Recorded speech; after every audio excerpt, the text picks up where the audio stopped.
Tonight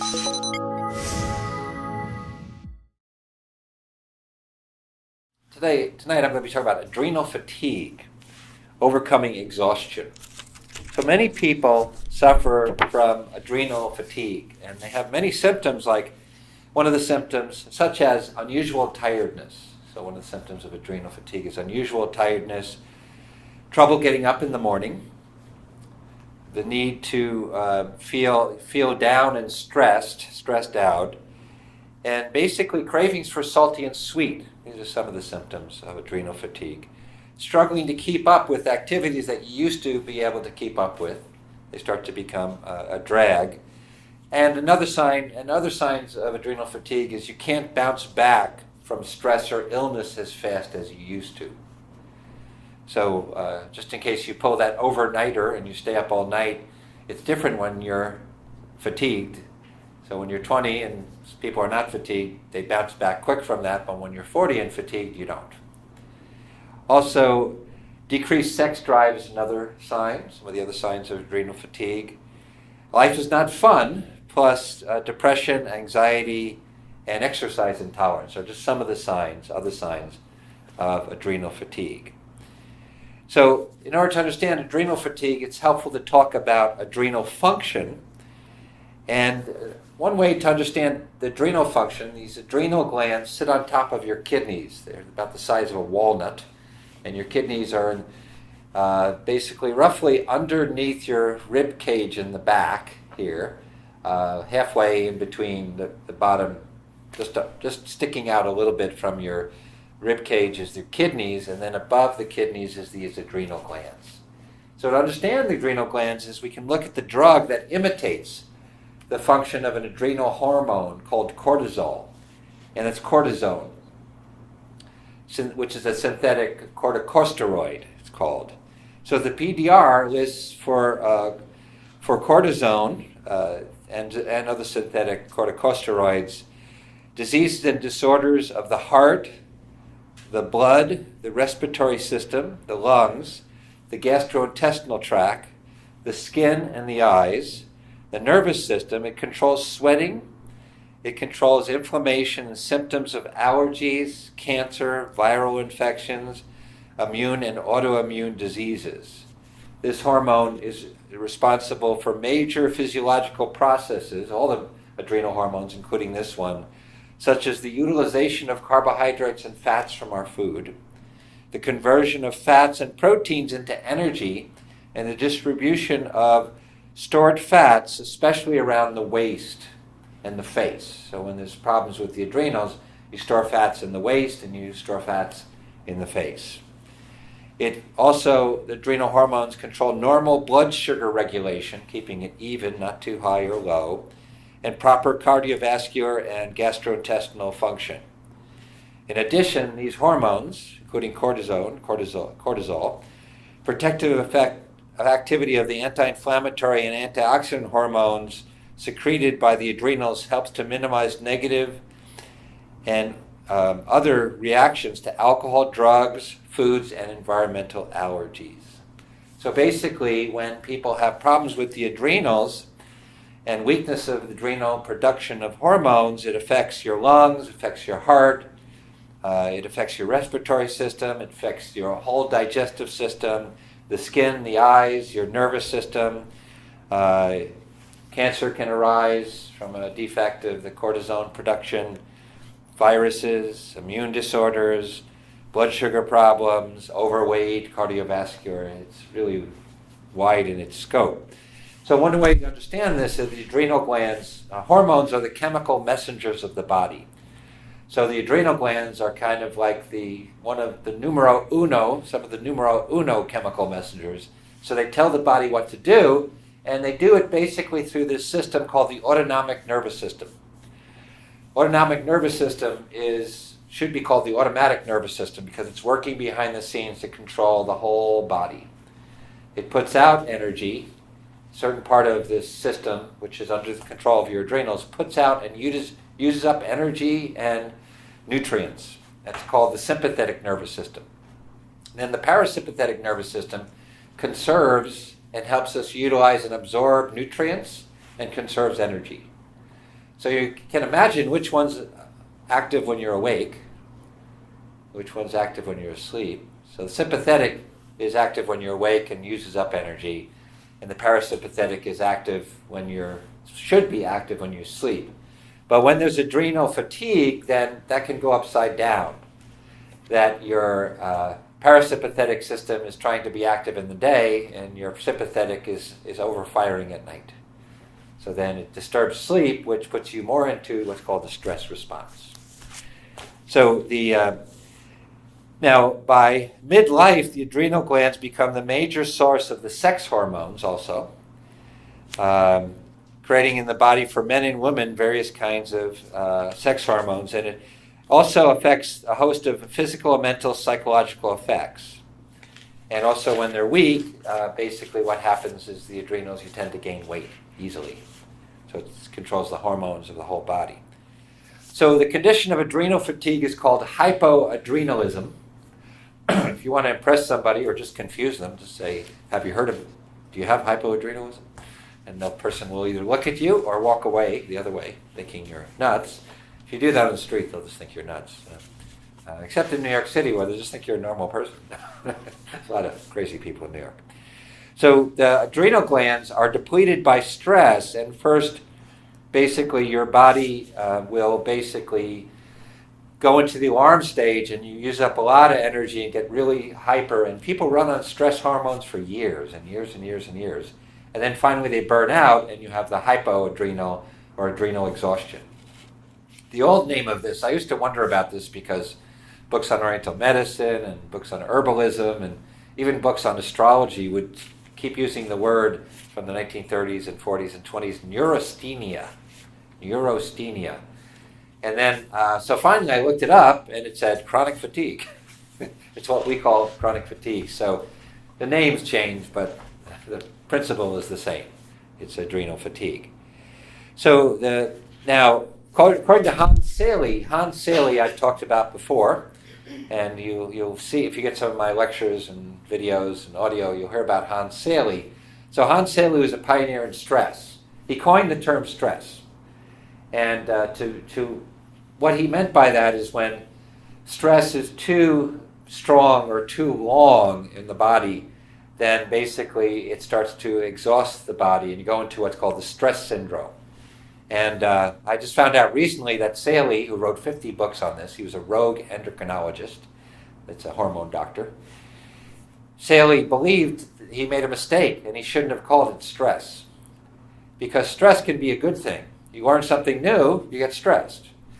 You do some exercise and you haven't been exercising, it's stressful. Even if you have been exercising, it's stressful. But it's good stress. So then they had to go into, once stress got recognized as a term, they had to use terms such as eustress for good stress. And then there's bad stress. It got very confusing. So Selye, recently I found out, believed that he should have called it strain, because strain makes more sense. Stress can be a good thing. So now, what kind of things stress you? I'm sure everybody here is an expert in stress, because modern living is full of stress in modern society and 21st century living. But here are some of the stresses that are common. Financial stresses, toxins. We're exposed to a lot of toxins that we don't even know together in the environment. And in fact, I just found out not too long ago that many of the toxins were never tested that have been released into the environment by industry. So we're exposed to toxins. Infections. Many people have chronic infections. So that's causing stress. Repeated stress. So knocking your head on the wall 100 times is very stressful. 50 is good. No, I'm kidding. No. Up to 50. After 50, it starts to really have a bad effect. But things that repeat over and over again, really start to create even more stress. Emotional stress. Of course, people have different stresses emotionally. Psychological stress. Psychological stress sometimes is called the stress that keeps on giving, because something happened 50 years ago and we can replay it hundreds and hundreds and thousands of times, when the reality is that yesterday is gone and doesn't exist anymore, except if we keep thinking about it and thinking about it. Well, it'll never be as good when we think about it, and it'll never be as bad. It's funny because I have a friend who always talks about the good old times, and he's always telling stories from the 70s and 80s, and I usually think back and I said, well, they were okay, but these are the best times. This is the time that's good. I don't remember it being, better, but for him, it's, he seems to really dwell in that kind of thing, that's the time of his life. It's interesting. I just smile and listen. So psychological stress. Lack of relaxation time is stressful for the body when you push. That doesn't mean we shouldn't be active, because basically if you're not active physically and mentally, then you start to lose function. And I think a lot of people, because of bad school experiences, they stop learning. Many people have bad school experience, so they stop learning, which I could never really understand myself, because maybe I love learning. Me and Confucius, I don't say it with Confucius, but I like to say that anyway. So Confucius said that when people said, "Oh, you're a great man," he said, "No, I'm not a great man. I just love learning, and to learn more and more and more." And that's what I have in my favor. So that people will stop using their mind, then it gets weaker. Some people stop using their body because they don't think they have to do it, because now they're older and they don't have to use their body like they did as a child, and lo and behold, they get weaker and weaker and weaker. So that's a kind of interesting stress too. When you don't use your mind and it starts to get weaker, that's another stress. You don't use your body, it gets weaker, that's another stress. So that it's a misunderstanding some of that's a misunderstanding about aging. That we shouldn't use our body, or we shouldn't learn and use our mind as we get older. The unwanted negative attitudes and belief is another stressor, that we have long-time habits in the mind. And then unwanted unemployment. I say that because some people may want unemployment. If you had a wanted unemployment, that's different. When I was young, I used to have wanted unemployment. But remember, this was the 70s, so you could live with less money. So I would work for 6 months, and then I'd go and study for 6 months and live on the 6 months' earnings and do that for 6 months. And then I'd run out of money and go back and work where I used to work for another 6 months. And then I'd stop again because I wanted to learn and study, and I do that. So that was my wanted unemployment. Fear, marital stress, relationship stress. Of course, poor eating, that's one of the mother of all stresses. Even healthy eating that's poor is a stressor, because misunderstandings about what to eat. And prescription and non-prescription drugs is a stressor. Some of the non-prescription drugs just makes you feel less stressed at the time, as alcohol is a stressor. Now, I'm not saying that nobody can drink, it's just that when people use alcohol like on a daily basis to de-stress, it makes more stress because it's a toxin when you drink a lot of it. Irregularity stress, when you have always changing your eating pattern, your working pattern, that's the irregularity stress. Over-exercise stress, you can have an under-exercise stress, the body gets weaker and has to work harder, but people over-exercise too, and we're going to be talking about that more in the training program. Interesting. When you over-exercise, you produce too much lactic acid. And the lactic acid slows your metabolism and puts you in a stress mode. And of course, smoking stress, lack of sleep stress, all these are stresses. Now,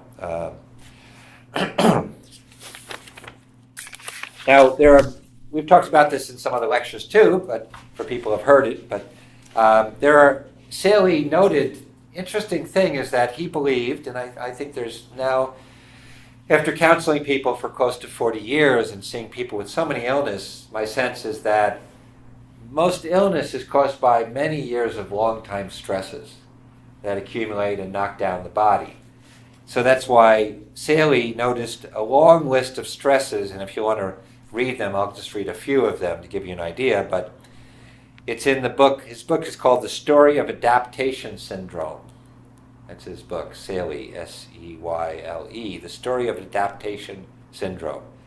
So such things as general irritability, hyperexcitation, depression, pounding of the heart, indicator of high blood pressure due to stress, dryness of the throat and mouth, impulsive behavior, emotional instability, overpowering urge to cry or run or hide, the inability to concentrate, flights of thought, if you've had that experience, thoughts just flying through your head, and general disorientation, feelings of unreality, that sounds like what's happening in politics today, weakness and dizziness, predilection to become fatigued and a loss of the joy of life, floating anxiety, that is, means we're afraid but we don't know what, emotional tension and alertness, trembling nervous tics, insomnia, sweating, the frequent need to urinate, migraine headaches, and on and on and on.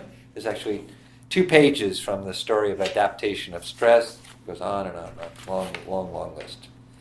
And many things that, and this makes sense because as a consequence of stress, people get addicted to drugs to calm the stress, creates more stress, and they go more and more drugs. And then basically what happens after a while is the drugs are not calming stress, they're basically dulling out the person. People use certain kinds of foods, particularly very highly sugar foods, like high fructose corn syrup sodas. And after a while, that doesn't clean the stress down. It kind of dulls them out after a while. So people overeat for stress too, overeat junk food.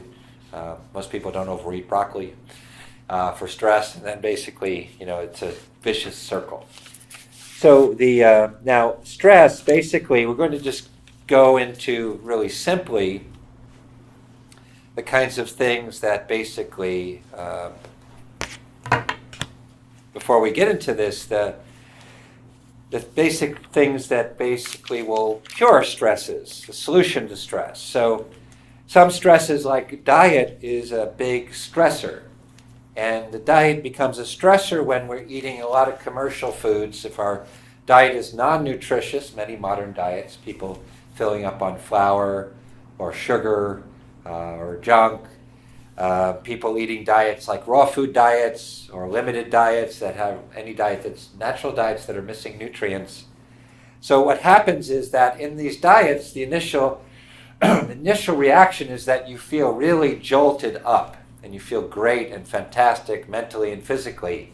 And then about a year, depending on how strong your adrenals are, then you start to basically get burnt out. In Oriental medicine, the adrenal glands, the strength of your adrenal glands from birth is seen by looking at your ears. So the ears that go from your eyes all the way down to the mouth shows the strongest adrenal glands. And that person then can usually take lots of stresses, and they push themselves with exercise, or they push themselves by diet, or dieting, or activity, or work, and they feel very alive from it until basically they burn out their adrenals. A person like that can go for many, many years before they burn out the adrenals, while a person with smaller ears doesn't take as long to burn out the adrenals. A young person takes a little longer than an older person. So that's where extreme diets. So some of the ways to de-stress you is to make sure you eat what I call a full-spectrum macrobiotic way of eating with 3 square meals. So the old square meals, unfortunately you could go and get square meals now, but you'll get a lot of poor quality food. But the square meals is, in the old vernacular, a starch, a protein, a vegetable. That's the old square meals. But we can refine that further, say a starch, whole grains to a large extent, although some naturally processed refined grains can be used. Naturally raised animals for animal protein or dairy products, like natural eggs, beef, and lamb. And also vegetables would be mostly cooked and some raw vegetables. We can add to that, to the square meals, basically natural fats. Now, to get people out of stress, the reason why this meal is so good to recover from adrenal stress is because, one, when you basically are in a stress mode, you use up a lot of sugars in the form of carbohydrates of different types. And for the most part, people need starches as a form of carbohydrate as a major source. So if you don't replace those sugars, then what happens? The body goes into stress mode. So low-carb diets are very stressful because of this. And when you're really stressed, people need sugars. When the adrenals are burnt out, then basically you still produce stress hormones, but in a different way. It works like this. When the adrenals are really burnt out, you wake up tired. Slowly, you get more energy in the middle of the day. Some people may use coffee or some stimulants to wake up. And then the cortisol starts going up in the middle of the day when your adrenals are burnt. It goes higher in the afternoon and then spikes at night. It goes the highest at night. And this makes it difficult to either sleep or have a sound sleep. That's the cortisol spike. And it happens when the adrenals are burnt out, it still is producing some cortisol spikes. And when it totally burns out the cortisol, you have no energy at all. So cortisol is an important substance.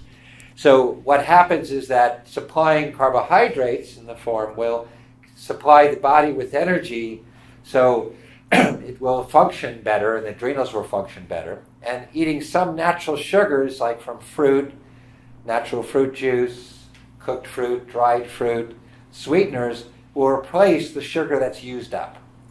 And if you don't replace that sugar that's used up when you're in the stress mode, the body starts to go for fats. Anybody who's read about paleo diets, they think the body should run on fat. But the body running on fat is a sign of aging. In advanced age, a person who's 100 years old runs on fat, not carbohydrate, not glucose, not sugar. So it's a disease state. Diabetics run on fat. They don't run on sugar. That's why their sugar goes high. So this is a state you don't want to run in. So that's why you want to avoid it by having ample carbohydrates like grains, some tubers, some sweet vegetables, natural sugars in your diet so that you can start to recover. People whose adrenals are very weak should have snacks twice a day between breakfast and lunch and between lunch and dinner so that you can, until you recover. Because when the adrenals are weak, your metabolism is low. It also tends to make thyroid problems too. People whose adrenals are weak need more salt. So here are some of the signs of adrenal weakness besides the symptoms I just talked about. Signs of adrenal weakness is under the eyes and around the eyes. So that basically when you have a clear natural color around the eyes, it means that your adrenals are healthy. Mostly in America, you don't see anybody with that by the age of 40.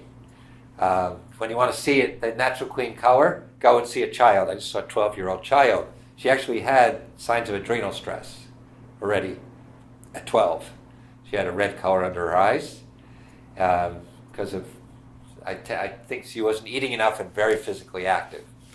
And many times parents don't realize that children need enough food.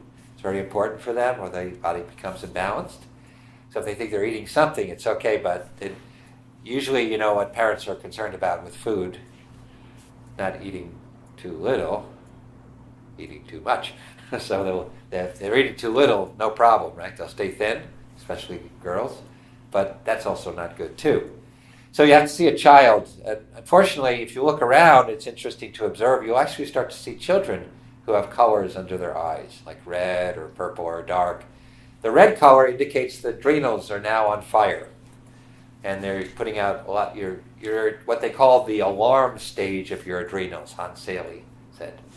And then when you have the purple under your eyes, the adrenals are caught in the alarm stage. At that point, under constant stress, the body starts to shut off.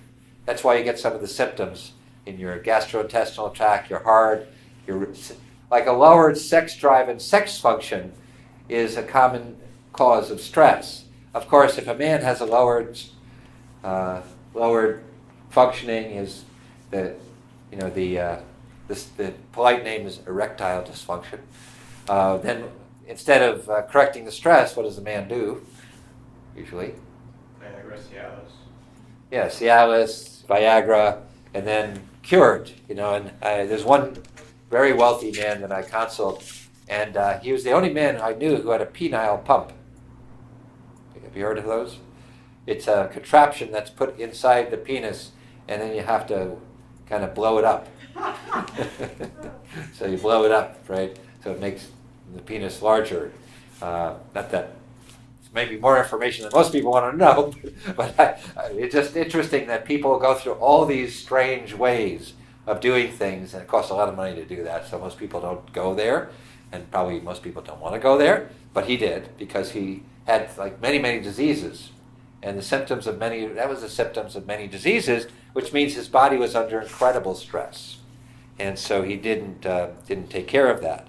Now, salt is really important for when the adrenals are weak. So you may have the red, you're caught, purple, you're caught in the stress mode. Now you start to burn out your adrenals.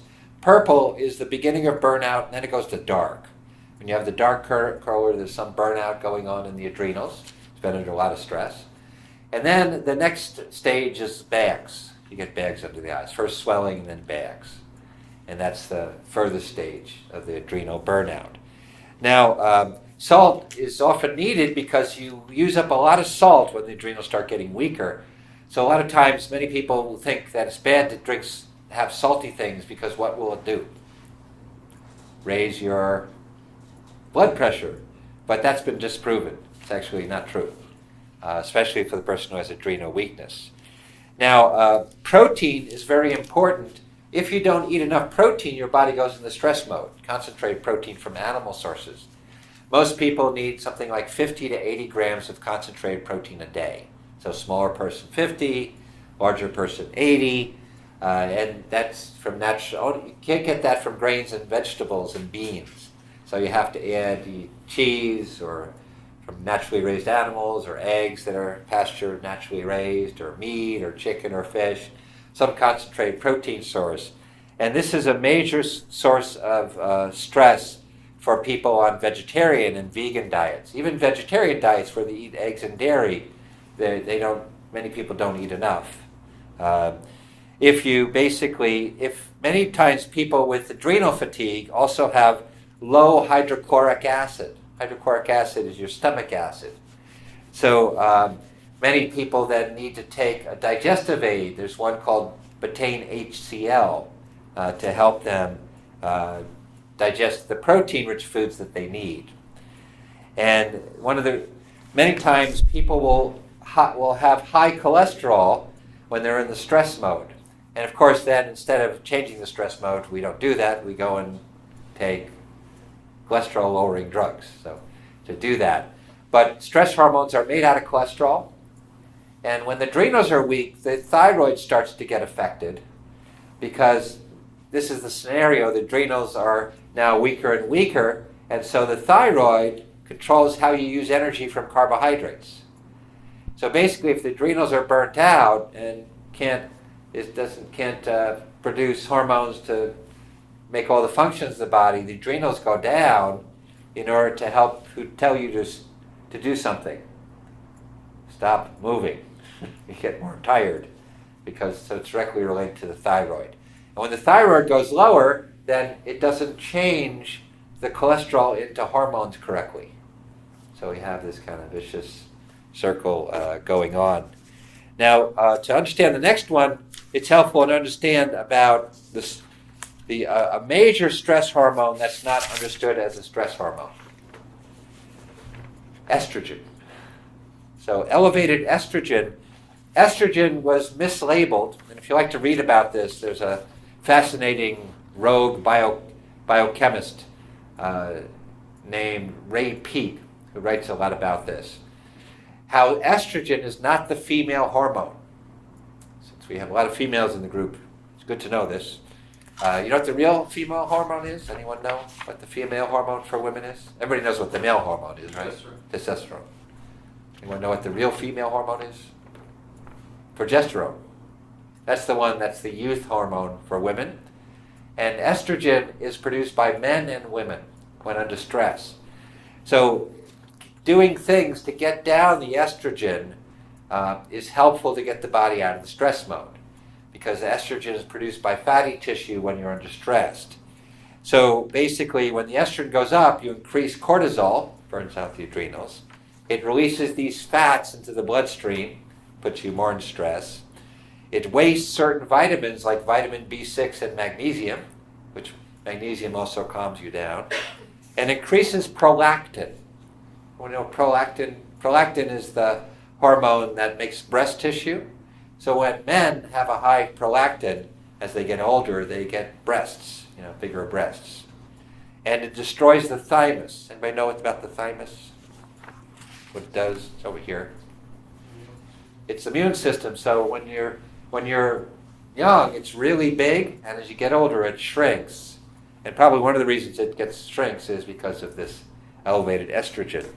So to get estrogen out of the body, one of the ways to get estrogen out of the body is to basically make sure that you don't eat a lot of polyunsaturated fats. These are vegetable oils from seeds and nuts. In some cases, if the stress is so high, then I'd recommend people don't eat any of those for a period of time. Also, these fats store in the body, which elevate the estrogen levels. So in order to make them release very slowly, it's important to have saturated fats. And it turns out your adrenals love saturated fats more than any other fat. So coconut oil, butter from natural animal foods and dairy products. To get your body out of the stress from these estrogen hormones, we'll talk about more, but pantothenic acid is a stressor. That's really important, the pantothenic acid. So pantothenic acid is in things like salmon and red meat, so very important to restore. And there's certain herbs and spices that basically restore the adrenals. Rosemary stimulates, strengthens the adrenals. Cumin, sage, fennel, and oregano. These are rosemary, cumin, sage, fennel, and oregano. Now also, so these are things in diet that would be most important.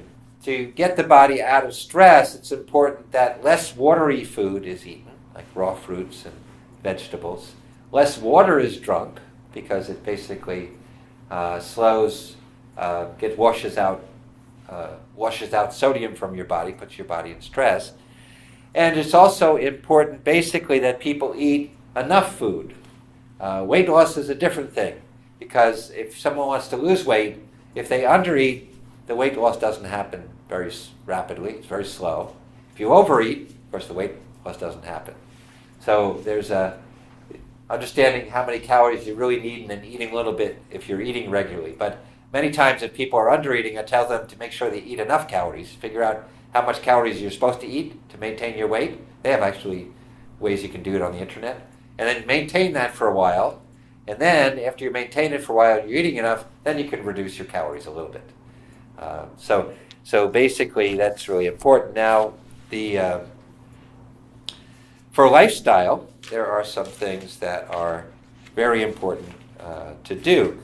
But before we talk about lifestyle, and when we talk about lifestyle, there's one thing that's helpful to understand is that this is something that the bodywork pioneer, the somatic pioneer, somatic means, somatics is a name for understanding your body from the inside out. An experience of the body they call soma. Medicine looks at the body from the outside in, very mechanically. So then they treat the body. But soma, in the science of somatics, is the experience of the body from the inside out. So both can be useful, but there is a somatic pioneer who coined the phrase for his work, somatics, Thomas Hanna, who combined the works of Hans Selye and also Feldenkrais, the bodywork, Moshe Feldenkrais. So he combined the two to create a system, a really fascinating system in understanding. And part of that is his understanding is what happens to the body under stress. Any of the stresses that we talked about before, the body starts to change. So not only do you have to de-stress the body, that makes sure that you're not stressing the body by not eating enough nutrition, whether it be a modern diet or a natural diet, that you're getting all the major nutrients like calories and proteins and fats and vitamins, and that you're eating enough food and eating regularly. But also you need to go and correct the imbalances in the body. And the imbalances in the body, there's three major imbalances that occur. One, he called the red light reflex. We'll talk about the green light. One is the green light, another one's the red light, and the third is the trauma. The green light is helpful to talk about first, and he called it green light is because it's the tension that arises in your body from pushing forward. It started when we were one, in the lower back. So basically, in order for a child to get up, they have to put pressure on the low back to get up, stand up, and then to walk forward, they had to put pressure on the low back. So the back muscles, all the back muscles are engaged when you're walking. And that's what a baby does. And it's called the green light reflex because a baby who's on the floor hanging out, enjoying the floor, then starts to see something and lift up its head and say, what's that over there? Then starts to kind of crawl over to it, and then gets a little impatient with crawling because it's so slow and said, well, I'm going to stand up. So it starts to stand up and then the green light is on, and then you know what happens after that. When the green light is on, called the terrible twos, right? Running all over the place. One of my daughters used to, when we lived in some place where these yards were open, we'd turn around and then she'd be in the third yard over there. So I'd have to go and get her. So the green light reflex is when all the muscles in the back get very tight and hard. So the major one that people have is called lordosis, where the lower back goes up. So this back here, this part of, if I give a demonstration, the lower back goes up and curves up back here. And in extreme state, when the whole back is like that, you have this posture. Like chest is out like that. So it's locked. And I know people, and now that I know this, I know all kinds of system of Oriental diagnosis that I created out of Oriental medicine and modern medicine combined. So I used to look at that in the airports all the time, just watch people. I still watch that. It's kind of unconscious because I know all the signs in the face and the body. But now I've been looking at this, and this is interesting too, because you see body posture. So in the red light reflex, all the organs basically are compressed and all the organs are pulled back. And so this puts a compression on the organ function, eventually creating many diseases. Now, it's very common that people will have some of the red light reflex with the pelvis pointed backwards. And then they'll start to have the green light reflex, and then they'll have the red light reflex where the body starts, the muscles overfire in the front. In the green light, it's overfiring in the back. Red light, it's overfiring in the front, and it starts to pull the body forward. So actually, if you watch this from the side, you'll recognize this. It's the posture of aging. People who age have that posture. But it's also the posture of people who work at desks all day, staring at their screens, at the computer. People who stand and get really tired standing all day at work. It's the posture. And what's happening is the muscles are overfiring and tightening and contracting in the front. And this is stress. The other stress that comes from trauma. It could be psychological trauma, emotional trauma, or physical trauma. Muscles on one side of the body will contract and overcharge. Usually that happens because the other side was hurt. And when you basically have, when one side of the body is hurt, you kind of like guard that unconsciously. So a few months ago, I hurt my knee. Maybe 3 or 4 months ago, I hurt my knee. And it made me reevaluate what I was doing for body work, exercise myself, and what I was going to do. And so I went back, I kind of rediscovered and found new forms of energy exercise from China, Qigong, and started doing those. And primarily it's the knee is almost all healed now, thanks to those exercises I was doing, and exercises that I was doing before that probably did it. But I found out something really interesting in the process of this. When I first got this, I was staring at my knee a lot. When you hurt yourself, you stare at it, it hurts your wrist. Somehow you just can't keep from looking at it because you're wondering about it, and especially when it was a lot of pain. I first had it was a lot of pain. And my office is on the second floor of my house. So I'm just walking up and down the stairs, I would feel it all the time. And then I found out something really amazing is that this leg is bigger than this leg. This whole leg, up and down, is larger than this leg. So why this happened, this is the trauma reflex. This leg is overly strong compared to this leg because when I was 4, I broke my leg and had a cast from here up to here. So a very big break. So that unconsciously, from that time, I was not using this leg as much and using this leg more, And when I was doing an exercise that was basically using the legs, this part pulled more than this side. So Hannah came up with exercises which are interesting because the exercises rebalance your brain so that your brain starts to remember you have tension. I do a form of acupressure, and I'm also incorporating a lot more different massage techniques to deal with the tensions in the muscles now. And so now, in the last few months, I commonly ask people, does this feel tight to you? I'm feeling a muscle that kind of feels like the table here. So I ask the person, do you just feel tight? And they say, no, it doesn't feel tight. I say, you notice any tension there? They say, no, I don't notice any tension. It's like this rock here. And so the brain has forgotten its tense. So Hannah's idea is you have to get the brain to remember. So it creates some exercises using the Feldenkrais system to basically, it's very simple exercises to make the brain remember. And somebody I started studying with from a distance, some internal martial art practices and this Qigong, he was doing some of these exercises from Hannah in Hawaii when he was studying with some Hawaiian martial artists. And he was studying a form they were teaching, a traditional Hawaiian martial art. And so he's doing these exercises in the morning before the class, kind of just to loosen his body and warm up. And so one of the Hawaiian teachers who does the martial arts said, what's that exercise you're doing? So he said to him, well, this is from Somatics. This is Thomas Hanna.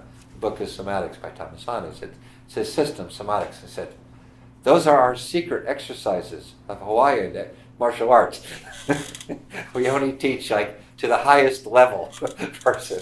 So truth is kind of universal. You come up with it from different angles. So that's a funny story, the secret teachings of that.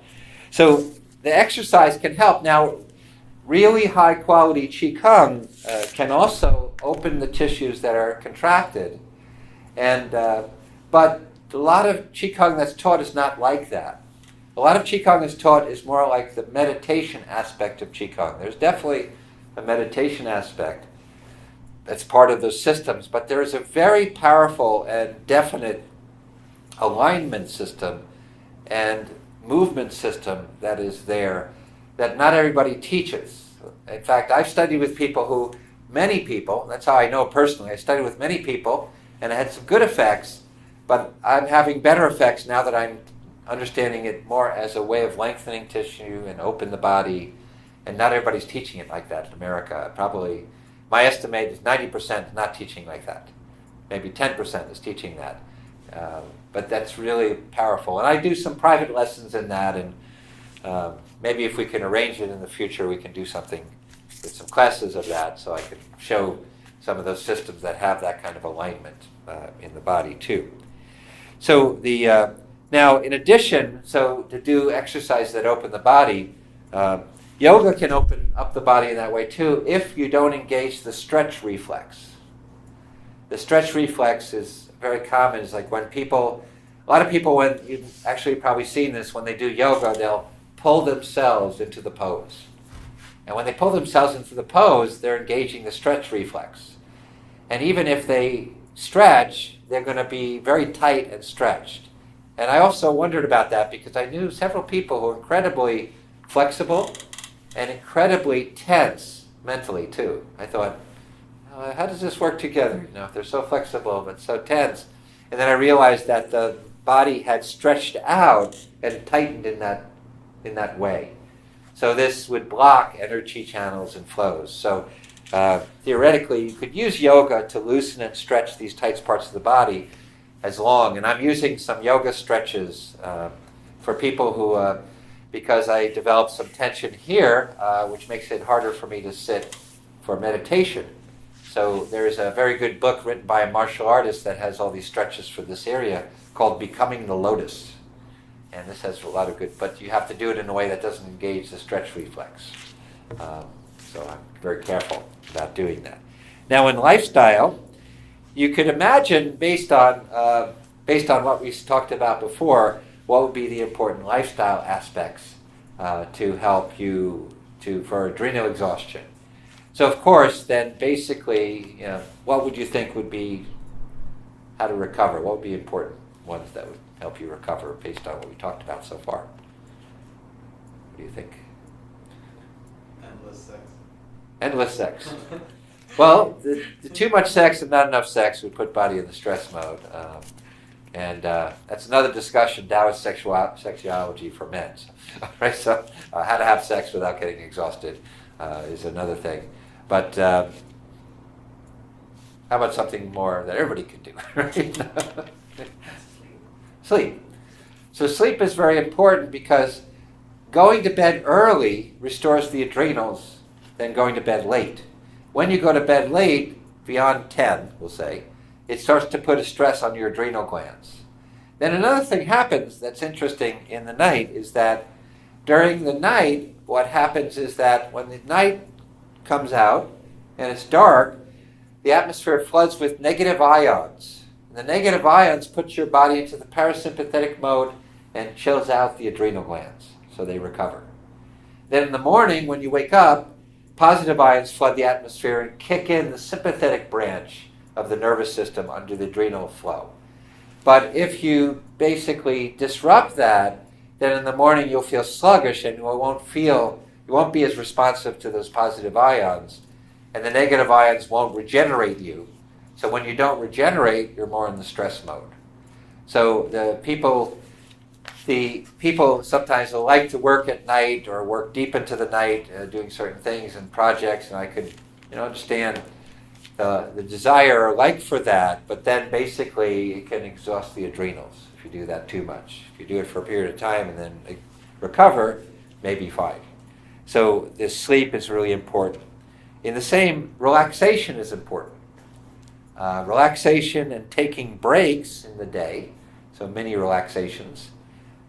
Vacations, also to rejuvenate the body, helps. Laughter helps. Exercise in general will help your adrenals. If you do moderate exercise, even if you don't do formal exercise that's energetic, like Qigong or other exercise, Qigong, if it's done, particularly the branch of Qigong called Neigong. So a branch of Qigong called Neigong is using standing postures and holding poses longer. Helps to restore the adrenals. It's more of an energetic thing that happens. A branch of Qigong that can also be helpful is Anmogong. Anmogong, An means press and Mo means rub in Chinese. Gong means skill that develops over a long period of time by serious effort. So Anmogong. So there are many points that you could learn to stimulate the kidney energy, which is basically the adrenals. So for example, on the bottom of your foot, if you squeeze your foot, and there's a hollow there underneath your foot, this is a major kidney point that rejuvenates the kidney adrenals. It's called kidney 1 in the numbering system. I don't know all the Chinese and Oriental names, but I happen to know the Japanese name of one because I learned it from a Japanese teacher first. It's called Yusen. So I think of it as the You Send Me point. That song, You Send Me. No. So You Send Me point. So Yusen basically means bubbling spring.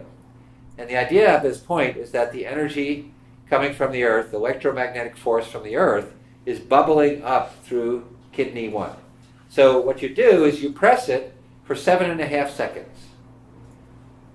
And if it's very tight, you press it in a clockwise way, so that will disperse energy or tension in there. If it feels very loose, or if it feels like you have to press it very deeply to get into it, you press it counterclockwise, 7.5 seconds. And you could do this up to, a minute. That's about 8 presses. Or you could build up to 5 minutes. In Chinatown, probably even in Chicago, Chinatown, if you went down, you'll see this. Someone said that they lived near San Francisco, in California, so they went to the San Francisco Chinatown, and they see a lot of people pressing points on their body in front of parking meters. And so he's wondering if there was something specially significant about the parking meter. And then he figured out there's a timer. The new ones are electronic, so it does the seconds. So they're counting how long they're pressing the point. So they want to do 2 minutes, 3 minutes. They just look at the timer there. And so the timer is, maybe when the car is parked especially, the timer's there counting 1 minute, 2 minutes, 3 minutes. So basically that's one of the major points to help.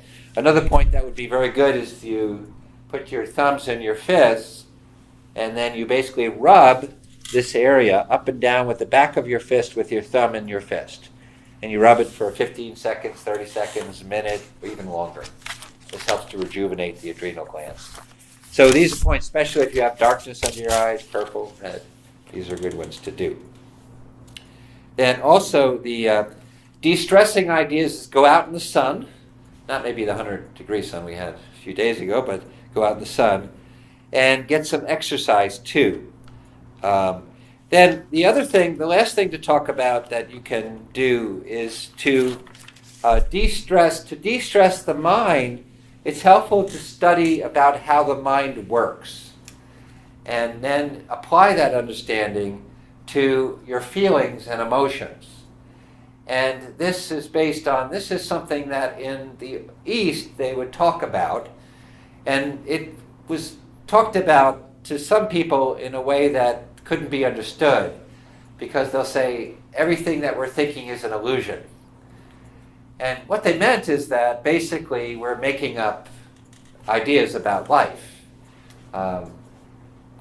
Kozinski, I think his name is, the philosopher, said the map is not the territory. So that basically if you're looking at a map here, looking at a map of Chicago, it's not like being in downtown Chicago. It's like you see all the roads, but unless you have some vivid map, if you've never been there before, it's not like being in Chicago. So the map is not the territory. So it's like when we're thinking something, we could never really think it exactly as it is. So if you tried to, if you basically, an alien came and somehow they knew English, and you were able to try to explain to them what a chair was, you might have a difficult time to explain the chair. But if you got really frustrated talking to the alien and said, well, wait a minute, I give up. Come in this room, sit down, chair.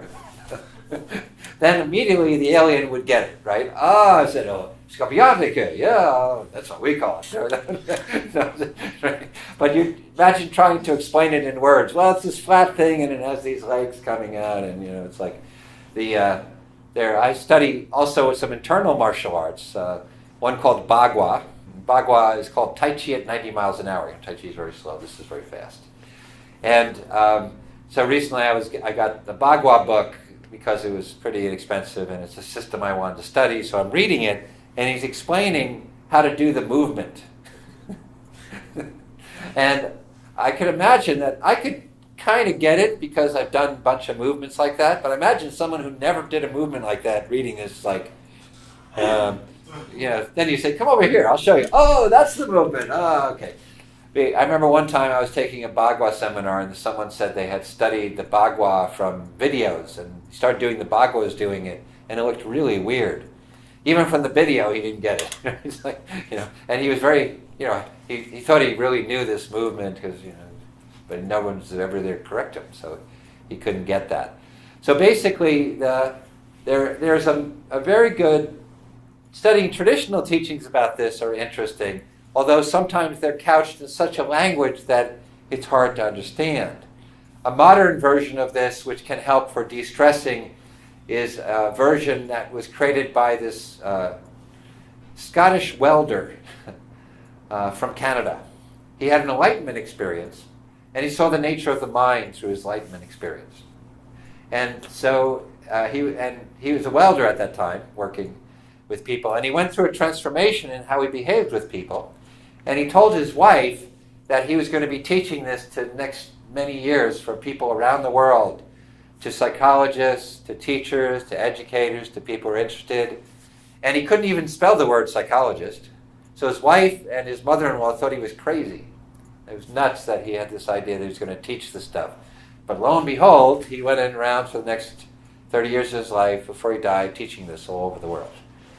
And even though he couldn't spell psychologist, He taught psychologists. And even some psychologists create a psychology of it, which originally they called positive psychology. And it was a way of understanding. He had some insights in that moment about how the mind works. And the way he had this insight, he went to a seminar with his wife, and in the seminar, they were encouraging people to scream at each other and tell them what was wrong, they felt was wrong with them, get all their emotions out. And Sid thought this was really terrible, and his wife did. They were not buying it at all. It just seemed like everybody was going crazy and getting worse in their relationship. So he was having a conversation with a psychologist, and so he was telling the psychologist that he was very unconfident. He was he had lacked confidence, and he didn't believe in himself. And so the psychologist told him, "Oh, Sid, that's not true.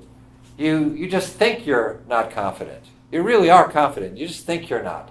And somehow that word, this happens sometimes in life, triggered an understanding that, thinking.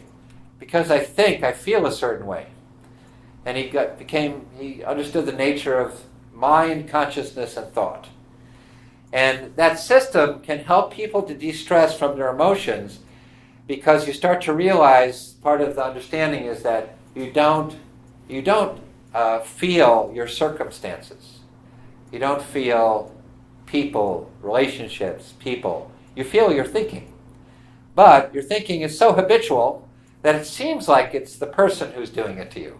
It seems like the event is doing it to you because you have habits of mind. Now, part of that is that if you let go of those habits of mind, we're linked into something greater, which he called consciousness, but you can call it God if you want, or spirit. And we have ability to create a new thought in the moment. So even though those thoughts, those habitual reactions may not go away, as you pass through them quicker, able to let go of them, then it causes a lot less stress.